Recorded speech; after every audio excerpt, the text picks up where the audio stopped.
राजेश रोज की तरह आज भी बस स्टॉप की तरफ भाग रहा था। अरे, लगता है आज भी बस छूट ही जाएगी। भाग राजेश भाग। और राजेश और भी तेजी से भागने लगता है। तभी उसकी पहचान का एक आदमी साइकिल से गुजर रहा था। अरे राजेश, अरे क्या हाल चाल है? अरे भाई, हाल चाल तो तू देख ही रहा यार। 7 बजने ही वाले, बस थोड़ी देर में बस आने वाली होगी। अच्छा, मैं तुमसे बाद में बात करता हूँ, ठीक है? मंगलू अपनी साइकिल को और तेजी से बढ़ाकर फिर से राजेश तक पहुंच जाता है। राजेश चल बैठ जा मेरी साइकिल पर, मैं छोड़ देता हूँ तुझे स्टेशन तक। राजेश मंगलू की साइकिल पर बैठ जाता है और थोड़ी ही देर में उसे स्टेशन तक पहुंचा देता है। अरे भाई मंगलू, अगर आज तू मुझे समय पर अपनी साइकिल पर बस स्टेशन नहीं पहुंचाता तो आज तो मेरी बस छूट ही जाती यार। राजेश उसकी साइकिल को देखता है। वैसे वाह भाई, साइकिल तो बहुत अच्छी है तेरी। अरे मैं तो तुझे भी यही कहता हूँ, एक साइकिल ले ले तू भी। रोज रोज भागकर बस पकड़ना बहुत मुश्किल होता है ना, इसीलिए कह रहा हूँ। कह तो तू ठीक रहा है, पर तुझे तो पता है ना, मेरी सारी कमाई तो घर का खर्चा निकालने में ही चली जाती है। और ऊपर से मुझे तो ये चलानी भी नहीं आती। कहीं गिर विर गया तो हड्डियां टूट जाएंगी मेरी। अरे यार, तू भी ना बहुत भोला है। साइकिल से गिरने से किसी की हड्डी नहीं टूटती, और मुझे पता है। बहाने मत बना तू। हाँ, इतनी ही देर में राजेश की बस आ जाती है। अब चल, अच्छा मंगलू, मैं चलता हूँ। और राजेश अपने काम के लिए निकल जाता है।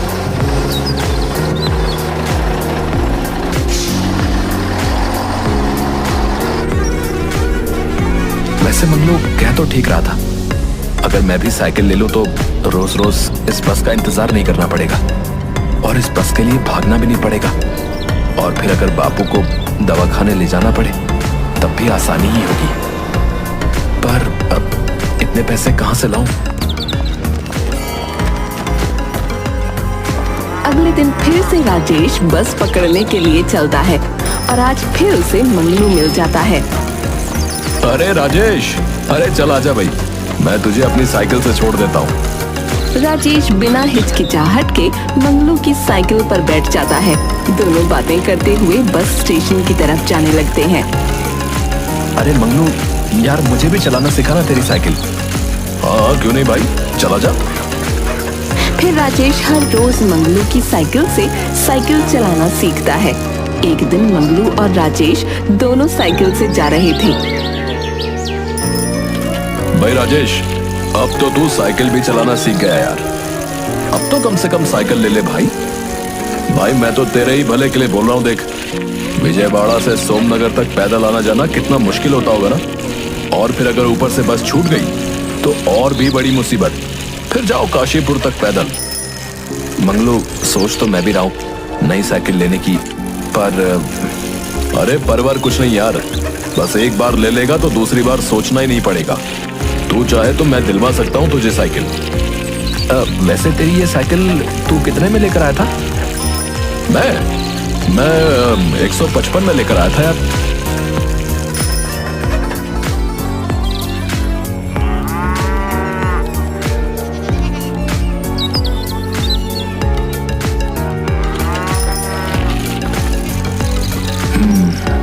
मंगलू की साइकिल 155 रुपए की थी और अभी मेरे पास 70 रुपए।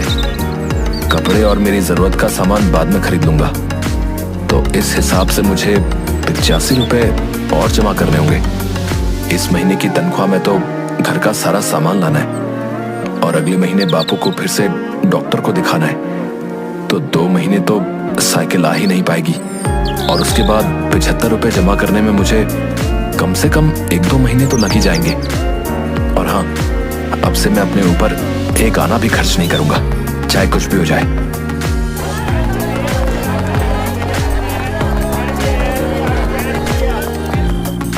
माँ, मैं सारा सामान ले आया हूँ, देख लो कहीं कुछ रहा तो नहीं है। अरे बेटा, तू अपने नए कपड़े लाने के लिए बोल रहा था ना, 2 जोड़ी ही बचे हैं। अभी 2 जोड़ी कपड़े हैं तो मैं कुछ समय के बाद ले लूंगा, वैसे भी अभी जरूरत नहीं है। बापू, आपकी दवाइयाँ ले आया हूँ। अब तबीयत कैसी है आपकी? अब ठीक है बेटा। अगले महीने डॉक्टर ने बुलाया था आपको, याद है ना? हाँ हाँ बेटा, मुझे याद है। और तू बता, तेरी नौकरी कैसी चल रही है? अब ठीक चल रही है बापू। अब क्या हुआ, कुछ कहना चाहता है? नहीं नहीं बापू, ऐसी कोई बात नहीं है। तू खुद को इतना नहीं जानता जितना मैं तुझे जानता हूँ। चल अब बता, किस बात से परेशान है? बापू वो ऐसा है कि मुझे एक नई साइकिल लेनी है। क्या ये कैसी होती है बेटा? अरे पगली, उसमें तो पहिए होते हैं और उस पर बैठो तो चलने लगती है। अच्छा, सच में ऐसा भी कुछ होता है? तो ले आ बेटा। अरे नहीं माँ, वो मंगलू है ना, पास वाले गांव में रहता है। वो बता रहा था कि उसने 155 रुपए में साइकिल ली थी।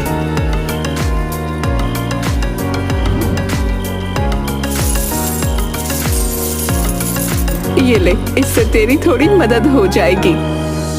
अब नहीं माँ, मैं तुम्हारे कंगन नहीं ले सकता। जेवर के नाम पर बस यही तो है तुम्हारे पास।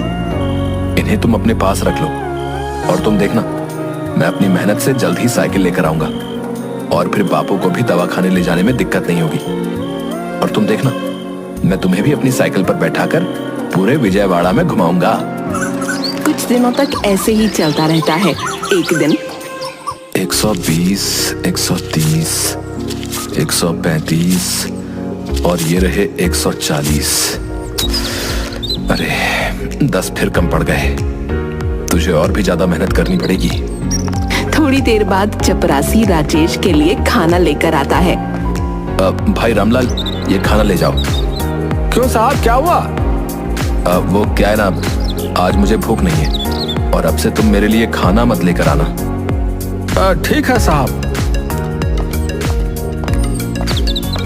एक समय नहीं खाऊंगा तो थोड़े पैसे तो बचेंगे।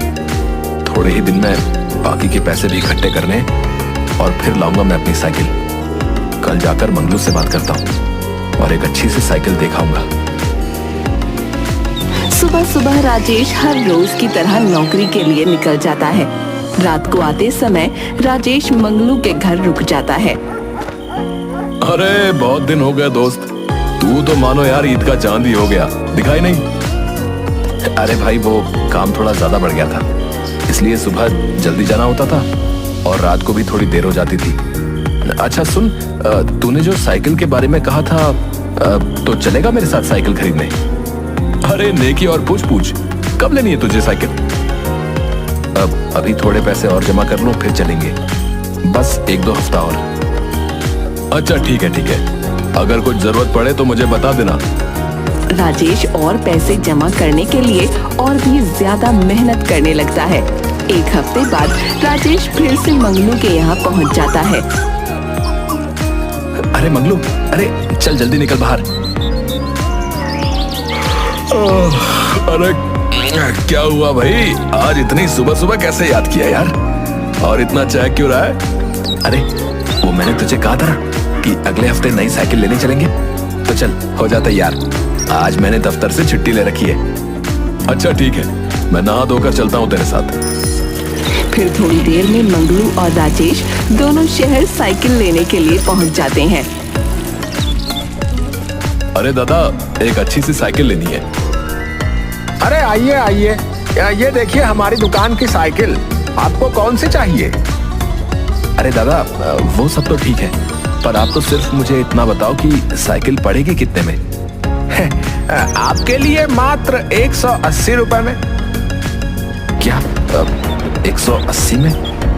अरे पर भाई, ये मंगलू थोड़े दिन पहले 155 में साइकिल लेकर गया था और अब 180 में इतनी महंगी?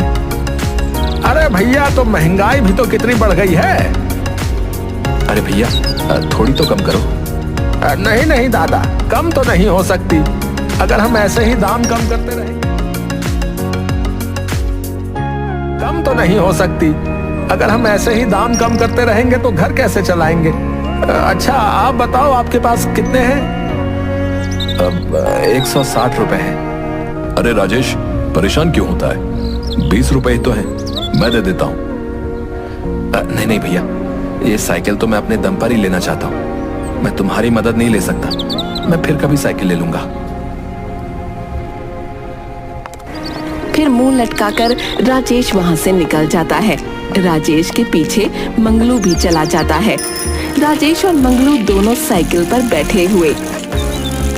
क्या हो जाता अगर तू मुझसे पैसे ले लेता तो? मैं खुद के दम पर ये साइकिल लेना चाहता हूँ, बस इसीलिए। थोड़े समय की और बात है, और वैसे भी 20 रुपए तो है, मैं जैसे तैसे जमा कर लूंगा। बात तो ऐसे कर रहा है जैसे तूने अपने बगीचे में पैसों का पेड़ लगा कर रखा है। तू झट से जाकर तोड़ लेगा, है ना?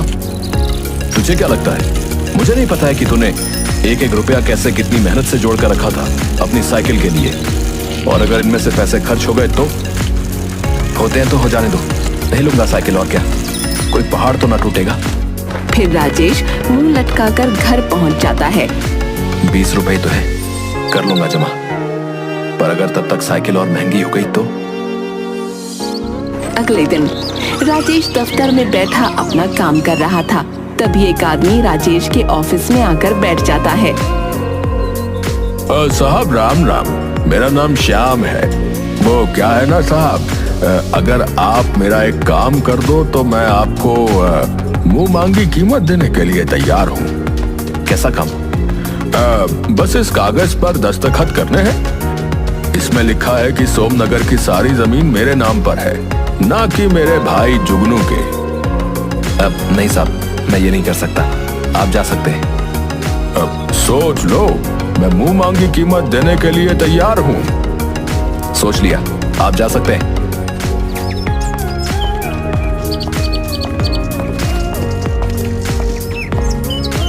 थोड़ी देर बाद राजेश का बॉस श्रीकांत राजेश के ऑफिस में आता है। सर, आपको आने की क्या जरूरत थी? अगर कोई काम था तो मुझे बुला लिया होता। नहीं नहीं राजेश, मैं तुम्हारे काम से बहुत खुश हूँ। आज तुम्हारे ऑफिस में एक आदमी आया था। हाँ सर, वो मैंने ही भेजा था। और मैं ये जानकर बहुत खुश हूँ कि तुम जैसा ईमानदार आदमी मेरे ऑफिस में काम कर रहा है। तुम्हारे काम और ईमानदारी से खुश होकर मैंने तुम्हारी तरक्की के बारे में सोचा है, और अब से तुम्हारा वेतन भी बढ़ा दिया जाएगा। धन्यवाद साहब। साहब, क्या मैं आपसे कुछ मांग सकता हूँ? हाँ हाँ राजेश, कहो। साहब, अगर आप मुझे इस महीने की तनख्वाह आज ही दे दे तो वो क्या है ना, मुझे थोड़ी जरूरत थी। श्रीकांत बिना कुछ कहे तुरंत ही राजेश को उसकी तनख्वाह देता है। राजेश पैसे लेकर खुश होकर फिर से उसी साइकिल की दुकान पर पहुंच जाता है। दुकानदार राजेश को देखकर तुरंत पहचान जाता है। अरे बाबू, आज अकेले ही आए हो? हाँ दादा, वो जो साइकिल थी ना, वो मुझे दे दीजिए। अरे हाँ हाँ, ये लीजिए बाबूजी, 180 रुपए की है। याद है ना आपको? याद है मुझे। ये लो तुम्हारे 180 रुपए। और राजेश खुशी से झूमते हुए साइकिल पर बैठकर अपने गांव की तरफ बढ़ने लगता है। राजेश खुशी से कभी साइकिल की घंटी बजाता तो कभी कुछ गुनगुनाने लगता और साइकिल को बहुत तेजी से चलाने लगता है। राजेश जैसे ही साइकिल की घंटी बजाते हुए अपने गांव में पहुंचता है, कुछ कुत्ते राजेश की साइकिल को देखकर भौंकने लगते हैं। अरे बाप रे, इतने सारे कुत्ते! गांव के सभी लोग साइकिल को देखकर बहुत हैरान होते हैं। अरे ओ मुरारी, अरे अरे जरा देख तो, ये बलवंत का छोरा क्या तूफान लेके आया है भाई। अरे जल्दी निकल घर से बाहर भैया। गांव में एक बैलगाड़ी हाँकता हुआ आदमी निकल रहा था। राजेश उसके पास से बहुत तेजी से साइकिल लेकर निकलता है। अरे ई का था। राजेश साइकिल चलाता हुआ अपने घर पहुंच जाता है और घर के सामने खड़ा होकर साइकिल की घंटी बजाता है। राजेश की साइकिल को देखकर सभी गांव वाले इकट्ठा हो जाते हैं। माँ बापू, अरे जल्दी देखो, मैं अपनी साइकिल ले आया। अरे ओ भैया, ई का नहीं बला है? काका, ये साइकिल है, साइकिल। कहाँ है साइली? अरे काका, साइली नहीं, साइकिल साइकिल। हाँ, ये मुँह अंग्रेज तो चले गए पर अंग्रेजी यही छोड़ गए हैं। साइली ये कोई नाम होता है भला? बताओ, इसका नाम तो बिल्लो रानी होना चाहिए।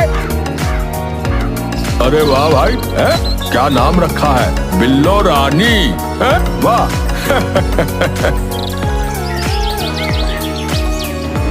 खड़ा हो जा, यहाँ घर में नया मेहमान आया है। फिर सरजू राजेश और साइकिल की आरती उतारती है। ए गंगा, ये ले शक्कर और बांट दे पूरे गांव में। मैं तुम्हें अपनी साइकिल पर घुमा कर लेकर आता हूँ। अरे भैया, मैं भी। फिर राजेश एक एक करके सबको अपनी साइकिल पर बैठाकर घुमाता है। अरे वाह बेटा, है तेरी साइकिल तो बहुत अच्छी है। कुछ भी कहो, मजा आ गया। हाँ। अगले दिन राजेश ऑफिस जाने के लिए तैयार हो जाता है और अपनी नई साइकिल बिल्लो रानी पर बैठकर जाने लगता है। अरे बेटा, मुझे जरा पास के गांव में थोड़ा काम था। क्या मुझे अपनी बिल्लो रानी पर छोड़ देगा? हाँ काका, क्यों नहीं, आओ बैठो। दफ्तर से आते समय आज तो मंगलू को भी अपनी साइकिल दिखाऊंगा, वो भी बहुत खुश हो जाएगा। और मंगलू के घर पहुंच जाता है और अपनी साइकिल की घंटी बजाने लगता है। अरे वाह, नई साइकिल, चलो आखिर तूने साइकिल ले ही ली। कुछ दिनों तक ऐसे ही चलता रहता है। अब जिस किसी को भी दूसरे गांव जाना होता, वो राजेश की साइकिल पर बैठकर चला जाता और बच्चे तो मजे के लिए ही बैठ जाते। एक दिन राजेश और उसका पूरा परिवार खाना खाते हैं। खाना खाते हुए बातें करते हैं। अरे बेटा, तेरी साइकिल आने से तो पूरे गांव में नई रौनक आ गई है। हाँ, और वो क्या नाम रखा था इसका, बिल्लो रानी। तभी एक लड़का दौड़ता हुआ आता है। अरे बलवंत चाचा, राजेश भैया सभी को पटेल साहब ने चौराहे पर बुलाया है। थोड़ी देर में सभी चौराहे पर पहुंचकर इकट्ठा हो जाते हैं। मैंने आप सबको ये बताने के लिए बुलाया है कि पास में कुछ गांव मिलकर साइकिल की प्रतियोगिता कर रहे हैं। हमारा विजयवाड़ा कभी भी किसी काम में पीछे नहीं रहा है और मैं ये चाहता हूँ कि इस बार भी हम सबको दिखा दें कि हम किसी से कम नहीं हैं। राजेश, हमारे गांव में बस तुम्हारे पास ही साइकिल है और तुम्हारे अलावा पूरे गांव में किसी को भी साइकिल चलानी नहीं आती। तो मैं ये चाहता हूँ कि हमारे गांव की तरफ से तुम इस प्रतियोगिता में भाग लो और बता दो सबको कि हमारा विजयवाड़ा किसी से कम नहीं है। ठीक है पटेल साहब, पर प्रतियोगिता कब है? आने वाली पूर्णिमा के दिन सोमनगर में मेला है और इस मेले में प्रतियोगिता भी रखी गई है। पूर्णिमा के दिन सभी लोग मेले में इकट्ठा हो जाते हैं। फिर राजेश अपने सभी बड़ों का आशीर्वाद लेता है। थोड़ी देर में प्रतियोगिता शुरू हो जाती है और सभी अपनी अपनी साइकिल पर बैठकर समाप्त रेखा की तरफ बढ़ने लगते हैं। वो देखो, हमारा राजेश सबसे आगे है।